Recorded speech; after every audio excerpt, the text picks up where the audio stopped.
लोगों को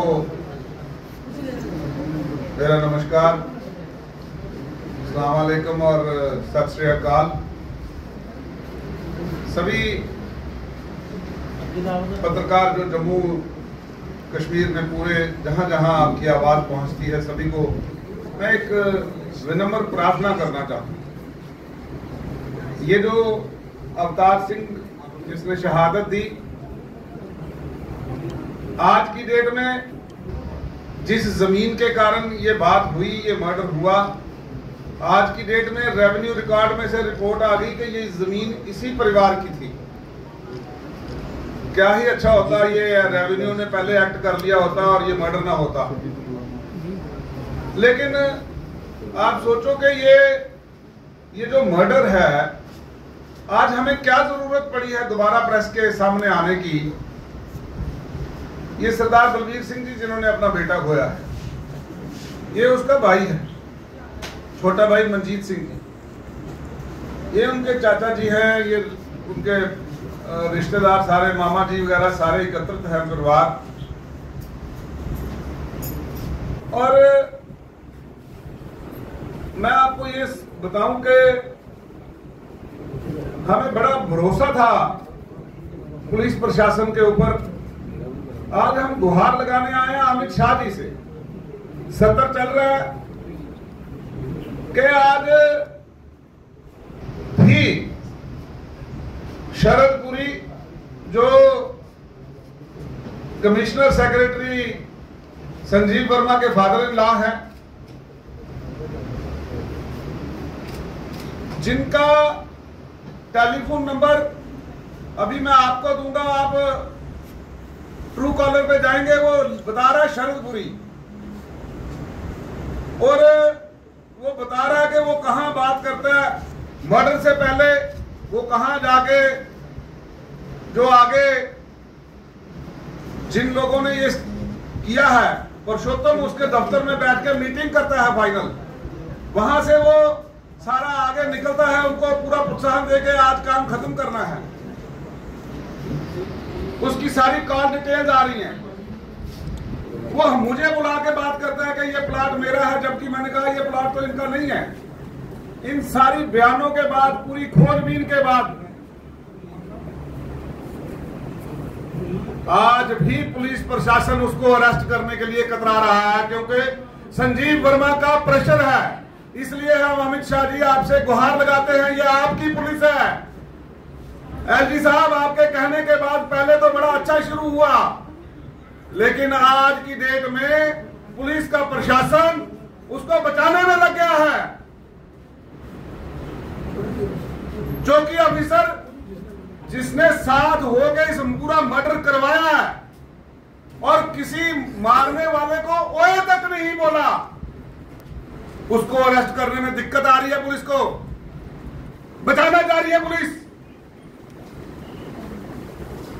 और आज की डेट में कॉल डिटेल जो जिन्होंने कत्ल किया है, उनकी कॉल डिटेलों में बड़े बड़े पुलिस के अधिकारियों के नाम आ रहे हैं। हम नाम लेना मुनासिब नहीं समझते, लेकिन हम इशारतन कह रहे हैं, हम नाम लेने से गुरेज नहीं करेंगे अगर आप शरदपुरी को बचाने की कोशिश करेंगे। हमारा बड़ा स्पष्ट मुद्दा है, ये पुरुषोत्तम वगैरह हेंचमैन थे। इन लोगों ने उन लोगों की वजह से जिन्होंने इस मर्डर की साजिश रची, वो लोग, उनमें से एक जो है शरदपुरी जी भी हैं, जो एक पावरफुल व्यक्ति जो इस वक्त कमिश्नर सेक्रेटरी जीएडी है, उनके फादर इन लॉ है। और पूरे पुलिस प्रशासन के ऊपर दबाव है।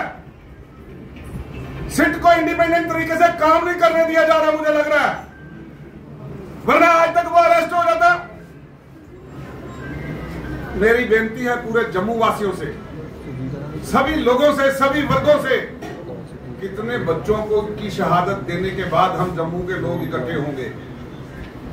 हमारे बच्चे चिट्टे में मारे जा रहे हैं, हमारे बच्चे नशों से मर रहे हैं, हमारे बच्चे ऐसे लैंड माफिया के हाथों से मर रहे हैं। हम एक दिन इकट्ठे होते हैं, उस दिन रोष प्रकट करते हैं, उसके बाद सारे अपने अपने कामकाज में लग जाते हैं।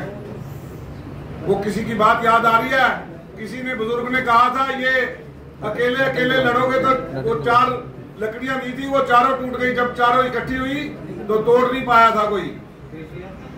हम पुलिस प्रशासन को बताना चाहते हैं कि अगर आप शरदपुरी को अरेस्ट नहीं करेंगे, अगर आप उस चौकी अफसर को जिसने साथ होकर इस पूरा मर्डर की कार्रवाई करवाई अपनी देखरेख में, अगर आप अरेस्ट नहीं करते हो जनाब, हम यहां से पार्लियामेंट के बाहर जाके धरना प्रदर्शन करेंगे, अमित शाह से मिलेंगे। ये कैसा पुलिस प्रशासन है आपका? ये कैसी पुलिस है आपकी, जो एक तरफ डीजी साहब कहते हैं कि हम यहाँ पे ऑनेस्टी से, ईमानदारी से उस भूमाफिया के खिलाफ एक्शन करेंगे। एक इस सीट के ऊपर सुपर सीट बनाई गई जिसमें एक डीआईजी साहब को इंचार्ज बनाया गया, पीएचक्यू में ऑफिस खोला गया। उसकी रिपोर्ट को सारे लोगों के सामने लाया जाए, क्योंकि वो कहते हैं कि रिपोर्ट हमने सबमिट कर दिया डीजी को। वो रिपोर्ट लोगों के सामने लाई जाए, कौन कौन सा लैंड माफिया जो इस वक्त ऑपरेटिव है।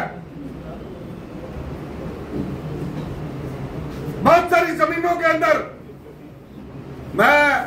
आज मुझे लग रहा है कि हमारे साथ इंसाफ नहीं हो रहा, और जो पुलिस ऑफिसर आज बादशाह बन के बैठे हैं, कल ये सरकारें बनेंगी। यहाँ पे गवर्नरी राज खत्म होगा, यहाँ पर लोगों की चुनी हुई सरकार आएगी। जो आज हमें दबाने की कोशिश कर रहे हैं, मुझे थ्रेट्स आ रही है, मेरी जान को खतरा हो चुका है। अगर मुझसे मेरे ऊपर कोई भी बात होती है, कोई एक जरा सा भी आ जाती है, इसके लिए संजीव वर्मा जिम्मेदार होगा, जो अपने फादर इन लॉ को बचाने के लिए हर प्रकार की कोशिश कर रहा है। अगर मुझे कोई खरोच भी आती है तो ये समझ लें संजीव वर्मा जिम्मेदार होगा इसके लिए। भू माफिया ये जितना है, ये लोग जिम्मेदार होंगे। ये सारे एकत्रित होकर आज पूरे परिवार की और पूरे समाज की आवाज को दबाने के लिए चढ़े हैं। मरना तो है एक दिन, लेकिन अब हम पीछे नहीं हटेंगे। अब हम इस परिवार को देखेंगे। मैं पूरे जम्मू को, इस मंदिरों वाले शहर को पूरी अपील करना चाहता हूं, इस सूफी संतों के शहर के लोगों को अपील करना चाहता हूं, जागो। आज वक्त है, आज इनका नहीं है, इनका बेटा नहीं मरा, हम सबके जम्मू के नौजवान बच्चा मरा है हमारा। और पुलिस के जो सीनियर अधिकारी उसको बचाना चाह रहे हैं, आईपीएस और आईएएस लॉबी इकट्ठी होकर जो हमें इस भू माफिया को बचाना चाहती है, वो जम्मू के लोगों की गद्दार है। और हम फिर कह रहे हैं, ये चेतावनी न समझना, हम मरने मिटने पे तैयार हैं। अगली बार हम एक बहुत बड़ा प्रोटेस्ट लेकर दोबारा एलजी साहब से दोबारा मिलेंगे। एलजी साहब और डीजी साहब, हम आपको फिर गुहार लगा रहे हैं कि आप अपने पुलिस प्रशासन को बोलो, जो सबूतों के बिना के ऊपर, सबूतों के आधार के ऊपर जो लोग सामने आ रहे हैं, उनको अरेस्ट करने में क्या दिक्कत है। शरदपुरी ने मुझे ही कहा था और मेरे बयान दर्ज हैं, फिर उसके बाद क्या दिक्कत आ रही है। अपने घर बुलाकर कहा कि ये प्लॉट मेरा है, और मैंने उसके सामने कहा आपने कब लिया है? वो कहता है 2018 में लिया है, जबकि बलबीर ने ये प्लॉट 2004 में लिया, 2005 में इसकी नाम की रजिस्ट्री, इंतकाल, 4 दीवारी सब हो चुका था, कंप्लीट।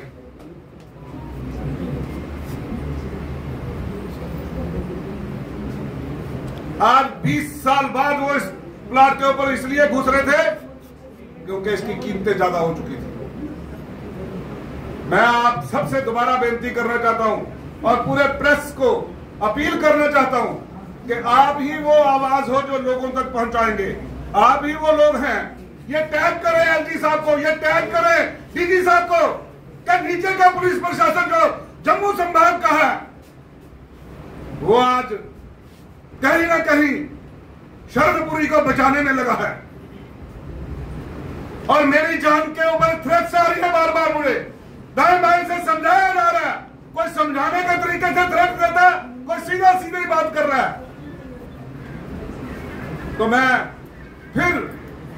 ये कहूंगा कि ये मंजीत जी उनके सभी प्रेस वालों का थैंक यू वेरी मच आने के लिए और हमारी आवाज़ लोगों तक पहुंचाने के लिए।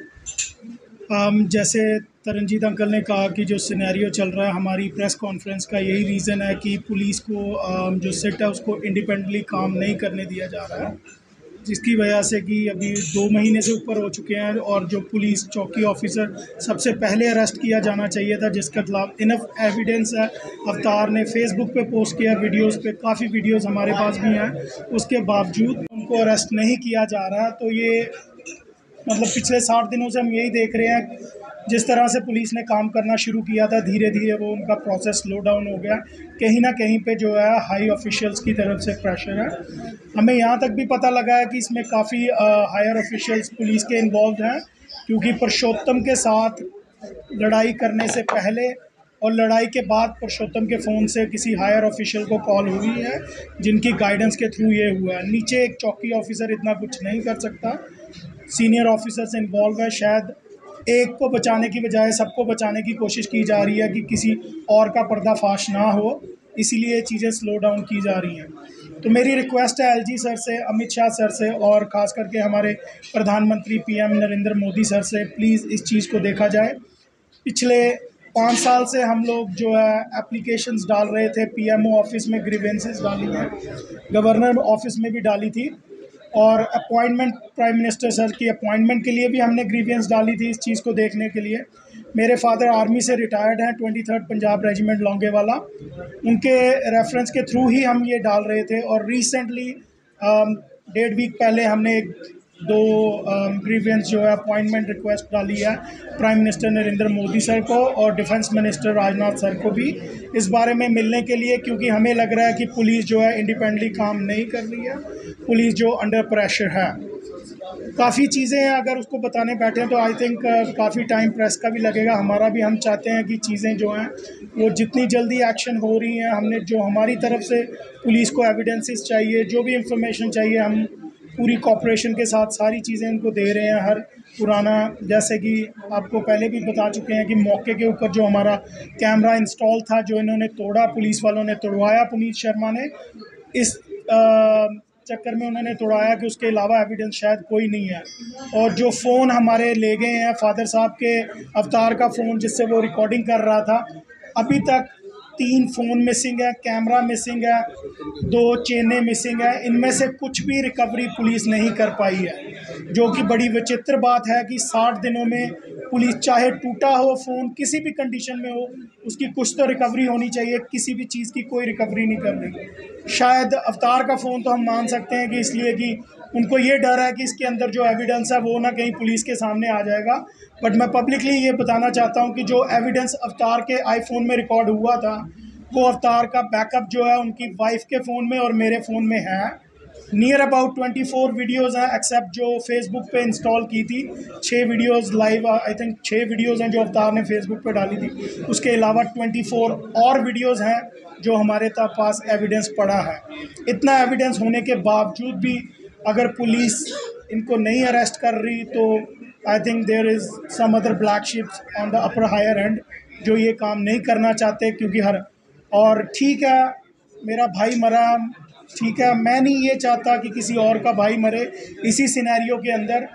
गलत चीज़ को हमने बर्दाश्त ना पहले किया ना अभी करेंगे। जैसे अंकल ने कहा, मारना तो आप हमें भी मार दो। अगर आप ये सोचते हैं कि हम डर के, दब के चुप कर जाएंगे तो आवाज़ हमारी बंद नहीं होगी। मरना तो एक दिन सबने है, कैसे मरना ये डिपेंड करता है सच्चाई पे मरना कि कुत्ते की मौत मरना, आपने जाके दाएं बाएं क्या करना है।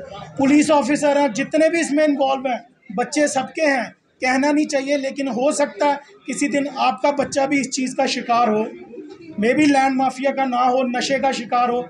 उस दिन आप ज़रूर पछताएंगे कि कहीं आपने भी गलती की है जिसका आप लेन देन इस हिसाब में कर रहे हैं।